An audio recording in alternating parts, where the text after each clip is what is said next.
So, hello everyone, and thank you for being here today in the second webinar of the Moodle Academy.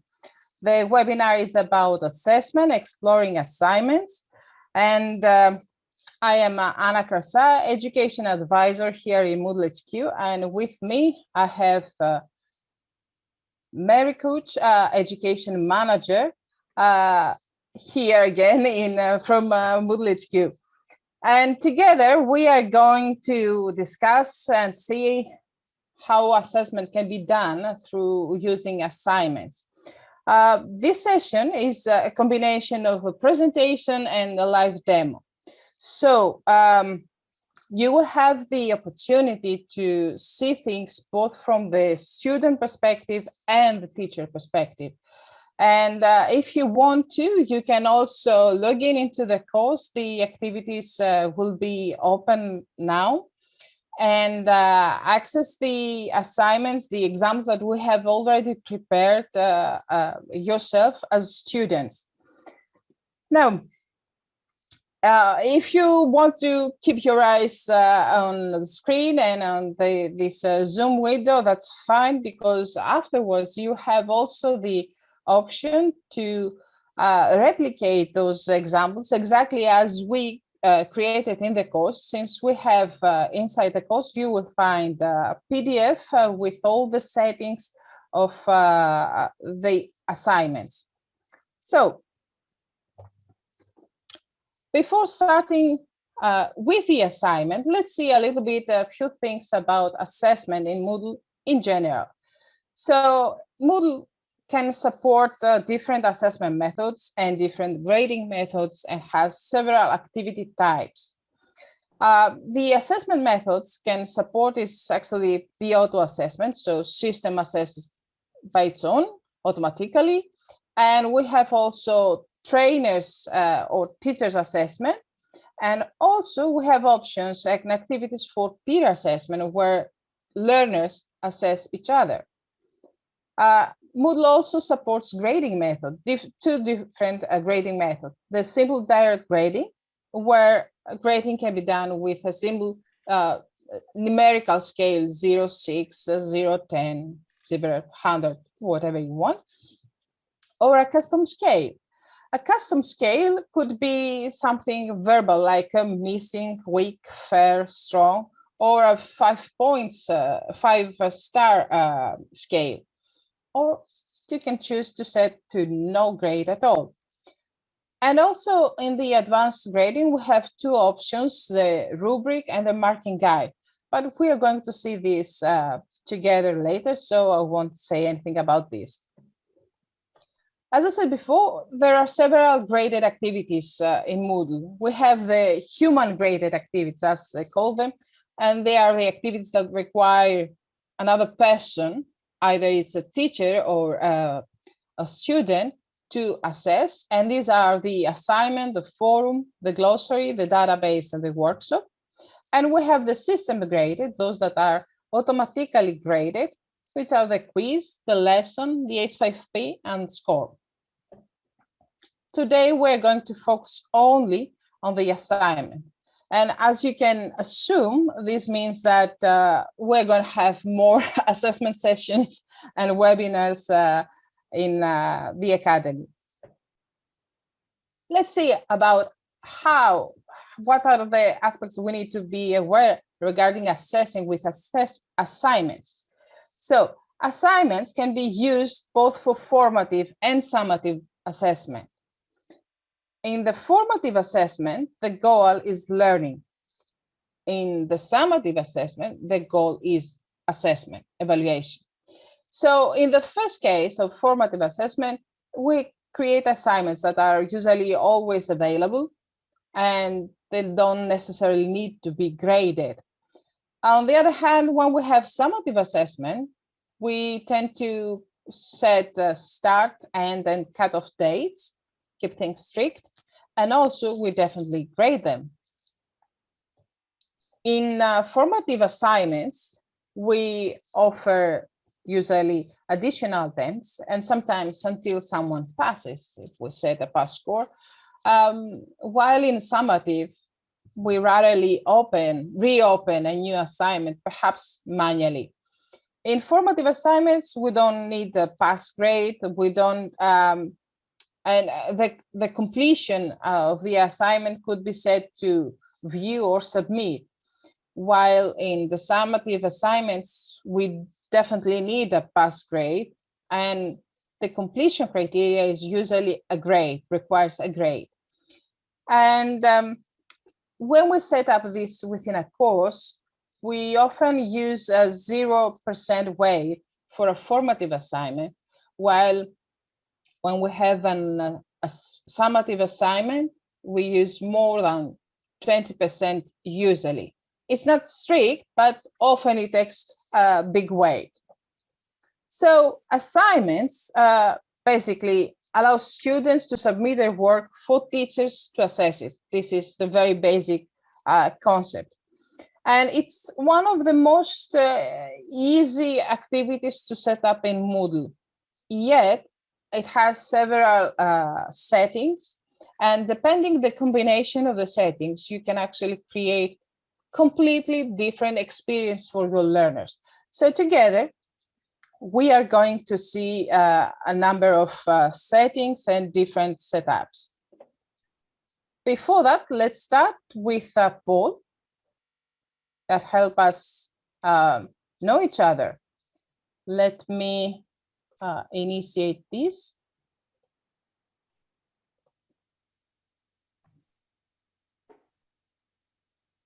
Do you see it?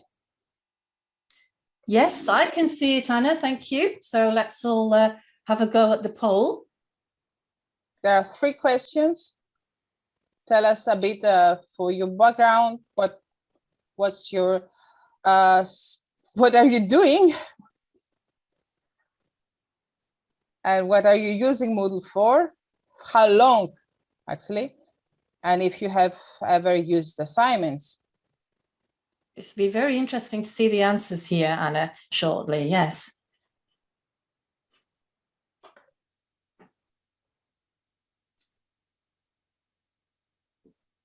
And as a reminder, do feel free to type your personal experiences in the chat and questions as we go through the different types of assignments as well.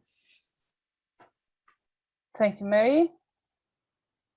So I think I'm gonna end the poll here. Okay, 15 people, 16, oh, a little bit more. Let's wait for the last one to participate.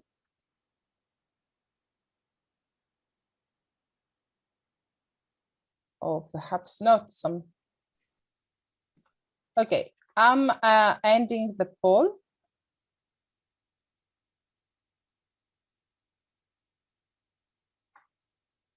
And let me share the results. Do you see them? Yes, I can see them. Yes. So mostly trainers we have here, and we have mostly people more than 2 years who are using assignments often and regularly. That's good, because that means hopefully we should have quite a few comments in the chat, Anna, as we're going along.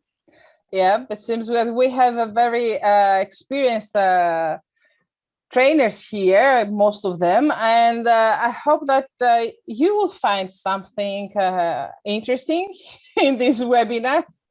So I'm stop sharing this poll. And let's move on. And we will begin with the assignment submissions. First of all, we can create an assignment that requires no submission. This assignment could be used to assess an offline event. So in this case, learners that are here don't need to submit anything, but teachers can see a list of the names and offer grade and feedback. We're going to see an example with no submission required. And we're going to have an activity with a date set, no submission required, and feedback comments enabled for the teachers, and the grading will be done with 0, 10 grade. That's it. If you want to, you can access the course and see the section 1, no submission required.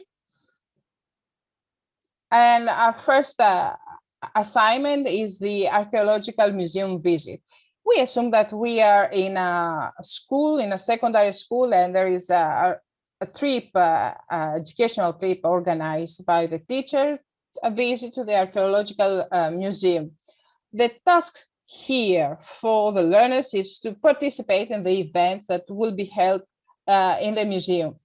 So as a learner, there's not much you can do. All you can see is the dates and perhaps leave a comment if you want to, but there is no actual submission. So let's take a look as a teacher now.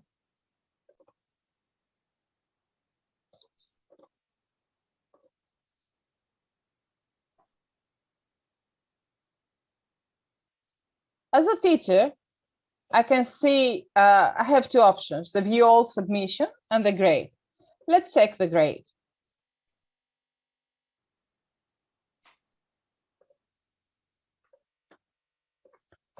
Now here, I would have a submission, but I have the note that doesn't require a submission. So I can simply give a score and say, great work. And I can simply save and show next, or just save changes. And here I can notify, I can select to notify or not learners. If I untick this and save changes, then learners won't take an email notification saying that I have reviewed their work. So let's go back. And I would like to hear from you. Would you use a no submission assignment, or have you used before? Actually, have you used one, Mary? Yeah, so while people are typing in the chat, hopefully you can give us your experience, whether you've used this type or not. I can say that I did used to use this quite often when I taught languages in a high school, because for speaking practice, this was obviously in a blended environment. We had classes in the school, and then we would set homeworks and so on online with Moodle. So I would assess their speaking face-to-face in class, but then I would use the no submission assignment to grade them. This was actually before the time when you can now record your voice, audio or video through Atto. So this was very useful for us too. Also as a kind of a attendance sheet if you're going on a trip, just to check that students are present. So do we have anyone who's actually tried this? And if not, it would be interesting to know if we might have persuaded you to give this a go. So we'll just have a quick look in the chat.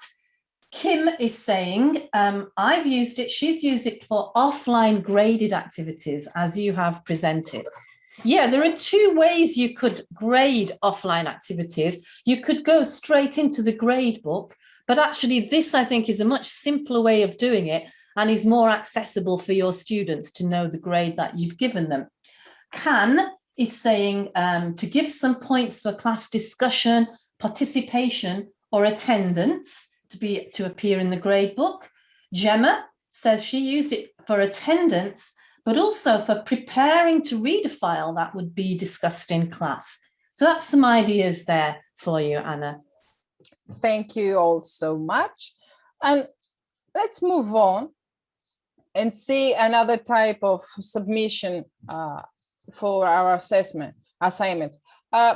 Online submission, usually in most of the cases, we usually ask learners to make a submission.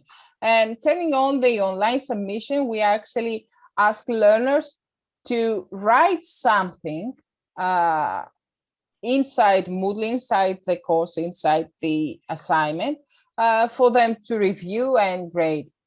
And when I say write, doesn't mean literally write anymore, since the field where users add their text contains the auto editor, and with the auto editor we can now have enriched text with all the styles we want and links and icons and images, and we also can directly record audio and video up to 2 minutes, so we can have multimedia submission actually, but everything done through the auto editor. And we are going to see a second example with online text. We have enabled a word limit of 100 words. And in this assignment, we require learners to click the submit button. This means that learners can make submissions, and their submissions will be kept as draft until they actually click the submit button. For teachers, the commenting line and the feedback comments are enabled, and also PDF annotation. And we have set the grading to a point scale, simple direct grading, 0-10 scale. So let's see it. Inside the course, you will see, you can see the second section, online text submission, and our assignments reflection. As a learners, you can see that the description, of course, and the ad submission. So when a learner makes a submission, then the submission status changes and is shown as a draft, not submitted. And it won't be submitted until learner clicks actually the submit assignment. This means that your learners can work on their submission for a long time. You can begin this activity, this assignment at the beginning of the semester and close it at the end of the year. So they can keep coming again and again and again, editing. And when they feel they are ready, they will click submit. Now, normally I would show you the PDF annotation in my in the live site, but I've noticed that it's a bit it slowed down my machine because I'm sharing my screen. So I'm going to show you a couple of screenshots. As we said, in this assignment, we have enabled both PDF annotation. That's why we see all these left window, and we also have enabled the inline comments. So let's take things one by one. Let's focus first on the PDF submission. If we just want to work with the PDF submission, we can simply click here, the little icon, and change the layout of our screen and make things more clear. When we use a PDF annotation, we can leave comments and create different colors of comments. These items are clickable, and when you click them, you see the full text in. And you can draw, or you can make underlines and other shapes. And also you can highlight, like here, in different colors, and use stamp as well. If there are some icons that you can use as stamp. Now, let us see this inside the course.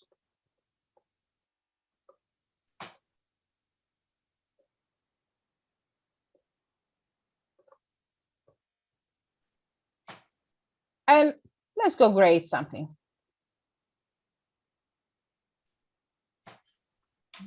As you can see, you can the PDF window appears, but of course here we don't have any submission. So let me collapse the PDF annotation panel and focus now on the submission. Let's find an activity. Let's find an assignment actually that needs to be graded. And I'm filtering here if it requires grading. And I have my friend learner 1 has made the submission. I can read here and I can give the score as thinking. And if I want to, because I have enabled the inline comments, I have the ability to see the submission text inside in my feedback comments. This means that I can come here and perhaps in italics, leave a comment. And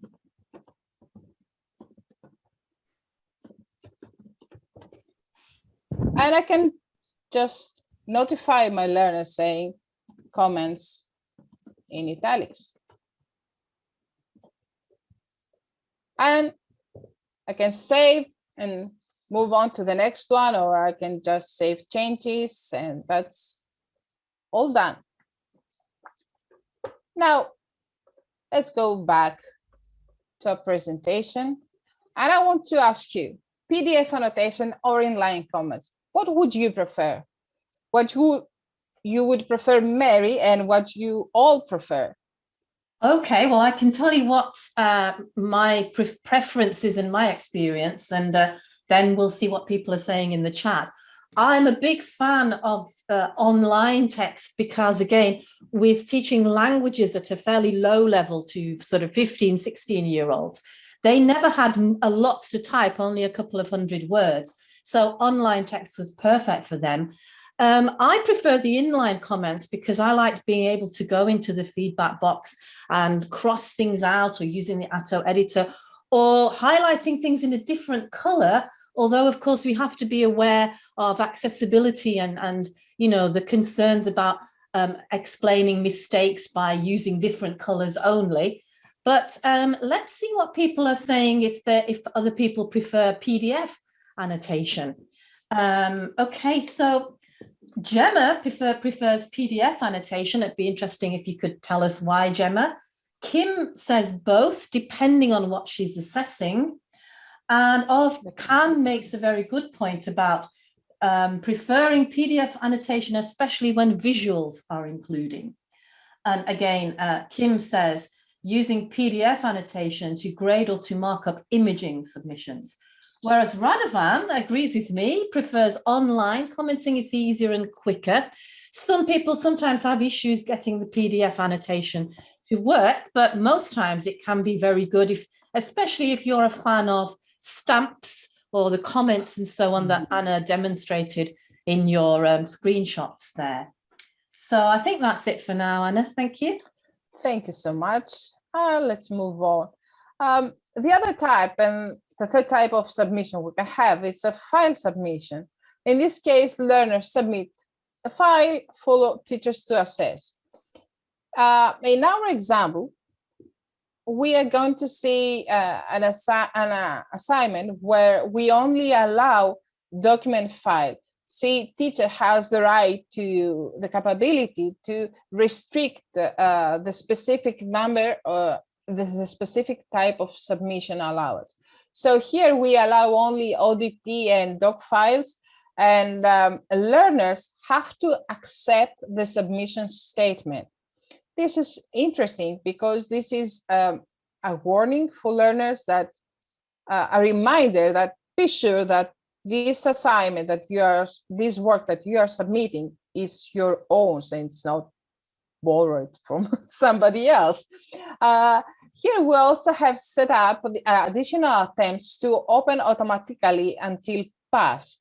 We have simple direct grading with 0-10 point scale and pass score set to 8. So feedback comments and files are enabled here, and offline grading worksheet and feedback files are also allowed. Let's see it. You can access the section 3 file submission and see the article review. Here we are in a university, and we ask learners to submit an article review about quality in education. And they have to write 1,500 words following the APA style, for those who are familiar with the academic writing. And learners, all they have to do is to click and add a submission. please note that the attempt number, we have this attempt is number 1. And this is interesting. Let's go see as a teacher and grade 1 activity.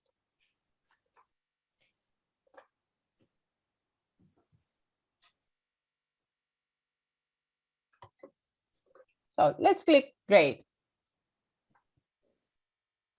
If you remember, I had already filtered to see what requires grading here.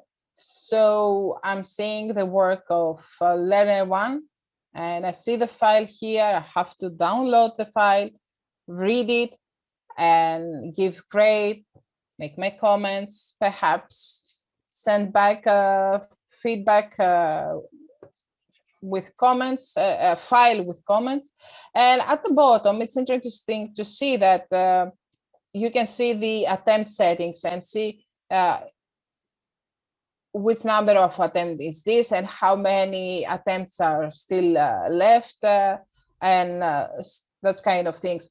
But when I have personal, that's my this is my experience actually. What I like to do when I have submission files as submissions, I prefer not to go through this page and grade one by one, but I prefer to view all the submissions and work from here. Now, here, you have several options, very interesting options. For example, if you have connectivity issues, you may download all the submissions and review them offline. And also you can download the grading worksheet. It's a CSV file that downloads. I can show you how it looks. Yep. So you get a CSV file with user's name and email address and submission status, and you can write the grade and the feedback comments. And then from here, you can upload it and release all the grades and feedback at once to everyone. And similarly, you can upload multiple feedback files if you want to. Now, from this page, I can filter to see what requires grading or what is draft, or check several options. I'll leave it to grading. And I have the ability also for a quick grading. When I click the quick grading, you see the grade here is opens an editable field as well as the feedback comments. But this time, I think my friend learner one didn't do very well. Please review your work and resubmit. And when I'm done with all the notes, I can save quick grading changes. Now, if you remember, we had set up this assignment to automatically reopen until pass grade is is reached. That's why my friend who needed to accept the submission statement before submitting, when he get 5, he didn't reach 5 out of 10, he didn't reach the pass score, he actually failed. And when he fails, the attempt reopens automatically. It's marked as a second attempt, and he can see that he can add a new attempt based on previous submission or start a new submission from scratch. So he has those options. Now, here, in this example, we have seen 2 things. One is the submission statement, is the line that they need to click to in order to make the submission, and the reopen until pass. And I would like to ask you, would you use this? Which one actually would you use for formative, and which one setting would you use for summative assessment? Mary, what do you think? Well, let's see what people say in the chat. I can give you my experience of submission statement and not reopening until pass while people are typing. Actually, this is exactly what the situation was when I did a master's a couple of years ago, which was on Moodle, using Moodle, which was great. And of course, we had to upload for each of our summative assessment at the end of each semester a Word document. So it was restricted to Word documents, and we had to agree to the submission statement. And then, of course, it went through a plagiarism detector as well. So that was just one grade. So in terms of reopening until you pass, what do people think in the chat there? Would that suit formative or summative assessment? And does anyone have any experiences or thoughts on that? Do you always use a submission statement? We use this in our Moodle Educator certification, for example, obviously, to ensure that what people submit for their certification is their own work. Kim is saying, right, so Kim is saying, I agree, submission statement for the summative, and then reopen until pass for formative assessment, which I think is what you would expect, Anna. Yeah, I think so too. Mm-hmm. But we can always be creative and shuffle settings depending on the context we are working on. Absolutely, everything depends, yes. So let's move on. So far, we have seen cases where one learner was doing an individual submission for teachers to review. But assignments don't have to be an individual's work. Actually, it can be a collaborative work. If we create groups in our courses, we can set the group submission on in an assignment. And in this case, we will have the group members collaborating inside the assignment and making a final submission for teacher to grade and provide feedback. And of course, the feedback goes to the whole team member. Now, we have two options here regarding the submissions. We have the option where one of the team members requires to make the submission. And we have also another option where everybody from the team requires to click the submit button. Of course, all the members of the team do submit the same thing, but requiring to click the submit button, it's like he actually asks learner to confirm that they are okay with the work submitted. So we have set up an example with online text requires learners to click the submit button. This means that learners can keep drafts of their work until they are ready. And then each member of the group will have to click and make a submission. And we have feedback comments for teachers and a civil rating with a 0-10 scale. Now you can see it, but in this case, please be aware that this assignment has been set up to accept submission from people who belong in group. And you are not belong into a group. You don't belong in a group. That's because this course is a self-paced course, will remain open as a self-paced course. So groups won't be maintained. We only have one group and we have two test learners inside. So you can access it, but you can only actually replicate it in your site with the settings provided. So here we have our friends Learner 1 and Learner 2, and they are both members of Group A.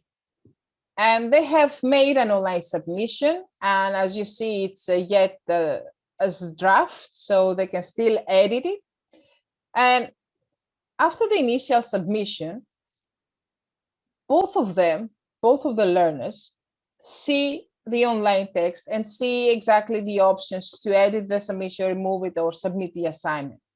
So while the assignment is still in draft, they can come and edit again and again, one after the other, multiple times, and work on the same online text submitted here. And when they are done, they will have to actually click the submit button. And actually, they will have both of them to click this submit button. Let's see this from a teacher's perspective.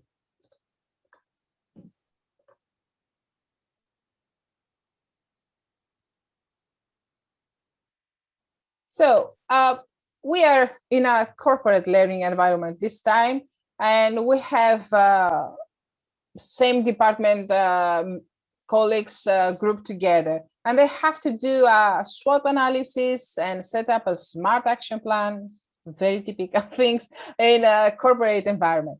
As you can see, the setting requires group to make a submission. So either you are, the system gives me a warning that some people are not member of a group, or they might be belong in more than one group, so there is a problem for them to make submission. But this is a deliberate setup. Let's go grade.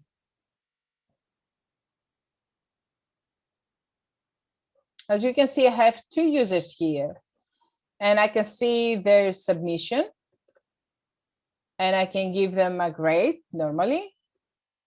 Well, actually, they didn't do very much work.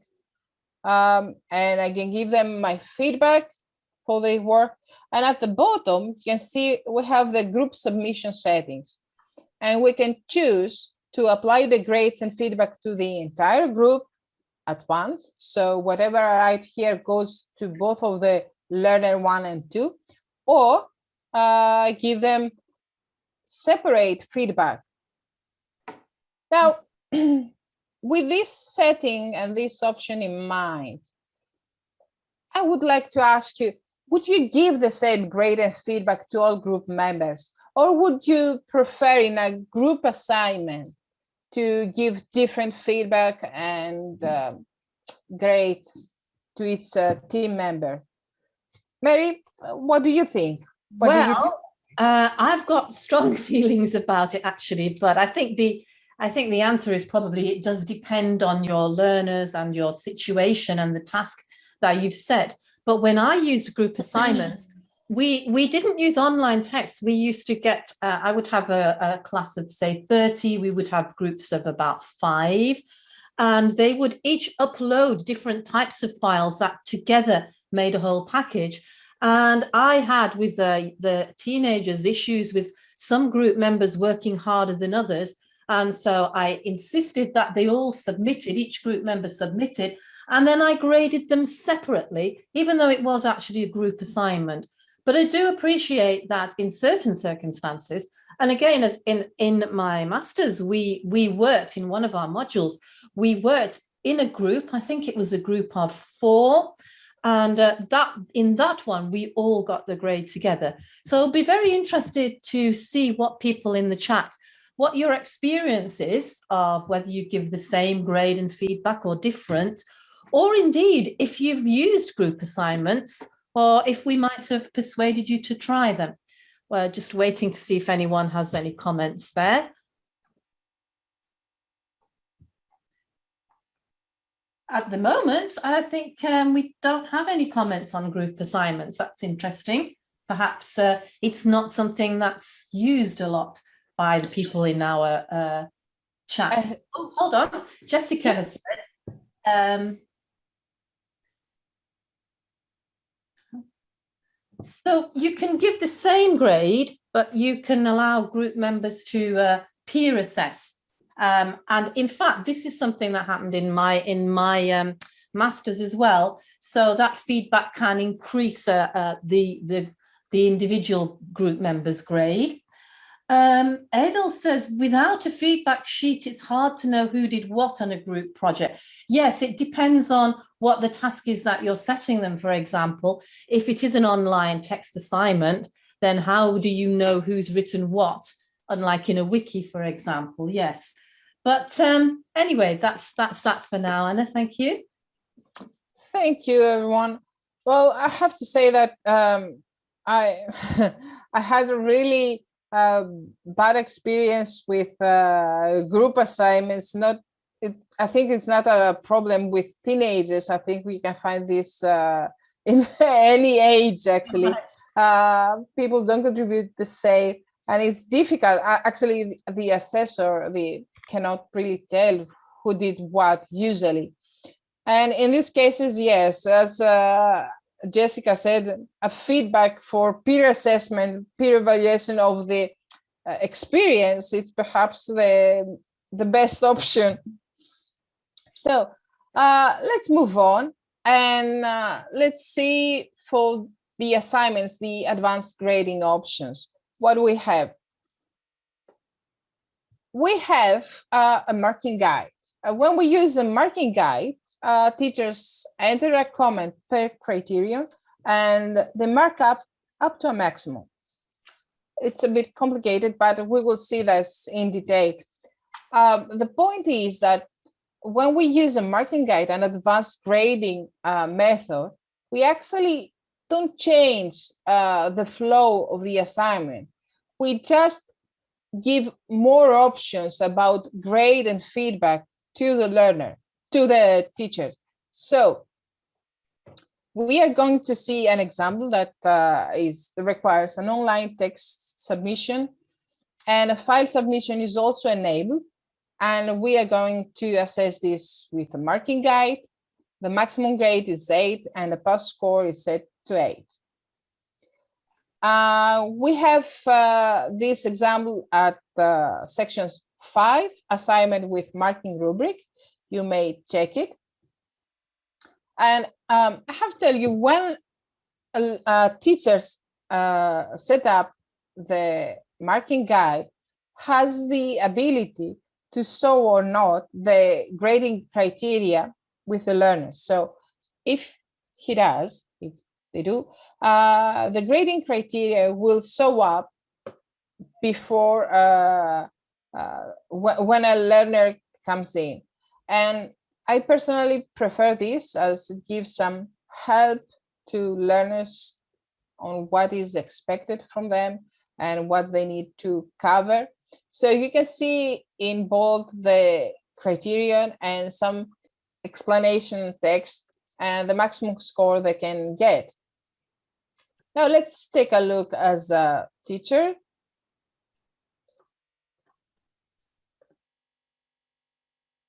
Let's go. Grade 1. So I have the submission here. And afterwards, I have the grade section where I can see the criteria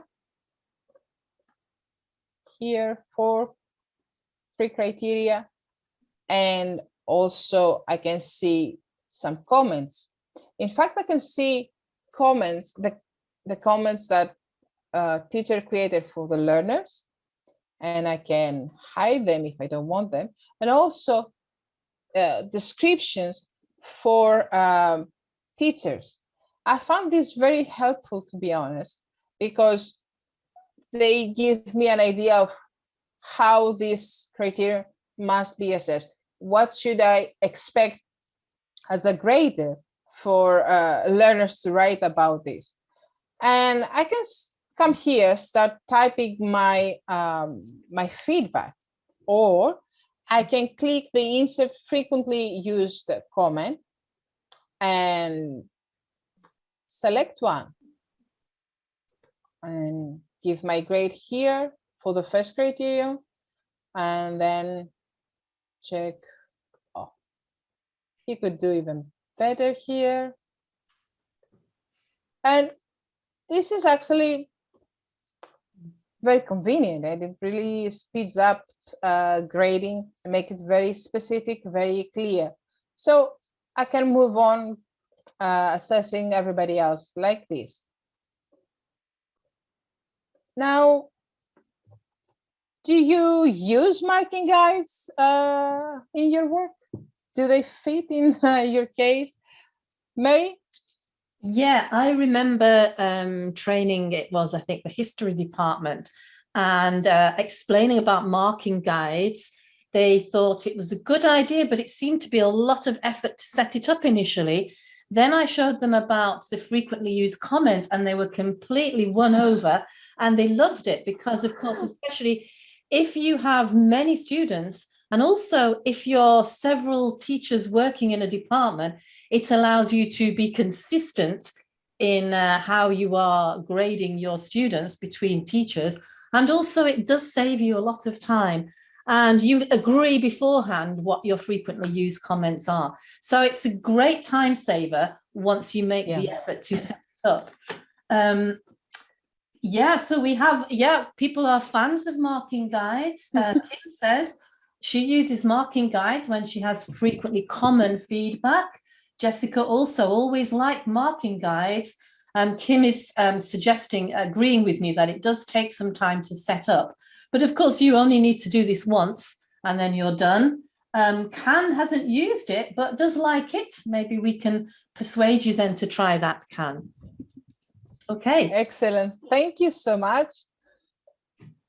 And another method, advanced grading method, is the grading rubric. Again, we are focusing on the stage of grading and feedback, and this is what changed. Grading rubrics are basically a table like this one, where we have a list of criteria and different levels for evaluating its criteria. So we are going to see an example with online text and word limit setup with rubric, of course. The maximum grade is set to 10 and the pass score is 8. And you can see it in the sixth section assignment with rubric. Again, as a teacher, I have chose to share the grading rubric criteria and levels with the students in advance, so they have in mind how they're going to be assessed. And sorry, let's go check it as teachers. This one. And grade activity. I have here the submission, and below that I have the grade section, which contains the whole rubric. So I have to give a score about originality. Yeah, not very good here. And also I can give feedback for this specific criteria, tell them what to do best and how to improve their work. I can give them for the structure something good, language was great, vocabulary was average, and I can save and so next. Of course, if I want to provide an overall feedback for the whole work, I can also enable the feedback comments, and I would be seeing at the bottom an extra feedback section. But please tell me, are you will you consider to use rubrics? Well, I can tell you, Anna, that I have used rubrics in my past and present life, in fact. They worked really well for assessing writing as a languages teacher, because the examination criteria were that you had to grade students on accuracy, of course, content, did they actually answer the question that was set in the writing task, and style as well, did they use an appropriate style or register. Moving on from when I was a teacher and coming into Moodle, of course, Anna and I in our MEC, Moodle Educator Certification Facilitators, we use rubrics to assess in each of the courses building up to the certification. And as it has been said here, they were very popular with students. Students like it because they get detailed feedback, but it's also very fast for teachers to operate. And it's another thing like marking guides, as long as you take the initial time to set it up, the benefits then are manifold. Yes. Gemma says that they recommend using it, although don't see much evidence of it in use. And Caroline says it's an easy way to clearly demonstrate the assessment expectations to students. It is a worthwhile time investment. So I think everyone is in agreement there. Okay. We are all agree that it's really worth the effort. That's for sure. I think it gives clarity and it manages expectations and set fairness. I mean, between learners and assessors. Yes. So moving on to our last example, and this is something different that we are going to see. We're going to see the marking workflow. So far, we have seen one learner or multiple learners to make one submission for one teacher to review and get feedback. But now we're going to see learners make a submission for several teachers to review the assignment. So marking workflow actually creates an internal cycle between teachers regarding grading.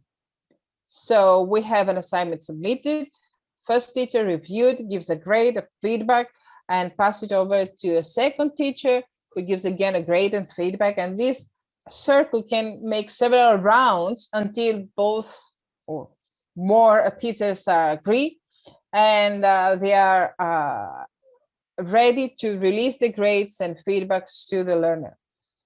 So we are going to see an example that requires online text with word limit set up. File submissions are enabled and requires only images, and feedback comments are set up for teachers, commenting line as well. Grade is a simple direct 0-10 scale.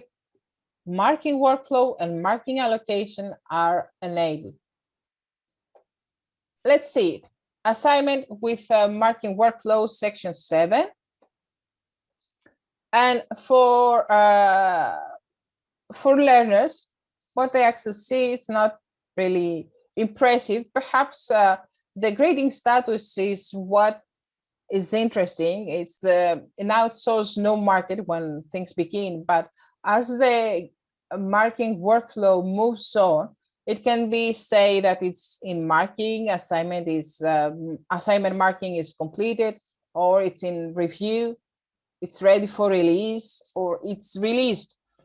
Be aware that learners will only be able to see the feedback and the grade when released status is set. So let's go and check the becoming a journalist.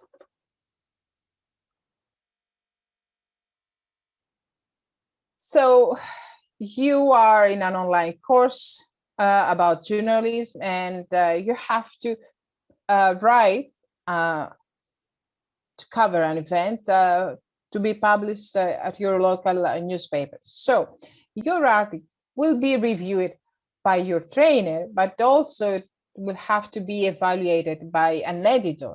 Mm-hmm. That's why marking workflow is enabled here. And I can see the event, I can see the images, that's the whole submission. I have a simple direct grading up to 10. I think this is average, needs some fixing. And I have here the marking workflow state. I would say this is in marking because I already gave a grade. And after giving my feedback here, let's say, I think that more things need to be said or whatever, I can choose another grader, actually the reviewer, who's Mary, to pass the assignment over.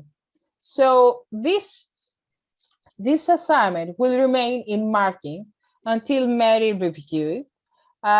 We may exchange our opinion several times and keep this state in marking, but when we will be ready for release and we will be ready to share our thoughts and feedback with the learners, we will change it to release and saving and give it away. So I'm not sure if anyone has tried this. Have you tried, or would you think of using the marking workflow? Mary, have you? I haven't actually. I can see how it is really useful, especially as you say, if you are in an organization where you need someone to moderate or verify your grading to ensure consistency. Claire is saying there that this looks great for moderation. I agree. Kim uses it, and I've heard of this also. She uses it to release all feedback at the same time. Can says impressive. So I think we might be getting some fans here who would be interested in trying marking workflow. And you're right, I'm not sure many people have actually used it, but it has a lot of potential there. To be honest, it was one of those settings that I've been looking for. I've been seeing them in the list of assignment settings. I wasn't daring to take a look, but when I finally did, I was very impressed of the capabilities that gives you. Yeah. Carol's asking a question here. Do all submissions need to be marked by multiple tutors, or could you select a few to be moderated, but the rest marked by just one person? I think the answer is you have a lot of control over who marks what and who moderates what, don't you, Anna? Yes, exactly. I don't know if you remember when I clicked to allocate to another marker, I could see my own name as well as yours. So I could keep it onto myself. So by that, I could just say it's me, the marker, it's allocated to me, and I can just choose to release it so you don't have to review it. So it's quite flexible. If you use marking allocation, a marking workflow with marking allocation, you can select and decide what to do and who does what, actually. So thank you so much for this. Let's go for our last poll quickly. We just are in the hour. It's just a wrap-up poll. Let me know when you see it. Yes, I can see it now, Anna. Perfect. So what we would like to hear from you is which of these settings that we have seen today are completely new to you. I don't know if there will be anything new, actually, because you were all quite experienced. And which is the first thing that you want to try with your learners? Okay, while people are answering, Can has a question actually. Does the allocation selection notify the grader that they have items to grade? I'm not sure it does actually, Anna. Yes, I think when you log in and you see what needs to be assessed, you will see those that are allocated to you. I think that's how it works. Okay, thank you. Well, we'll see how we're getting on with our poll shortly.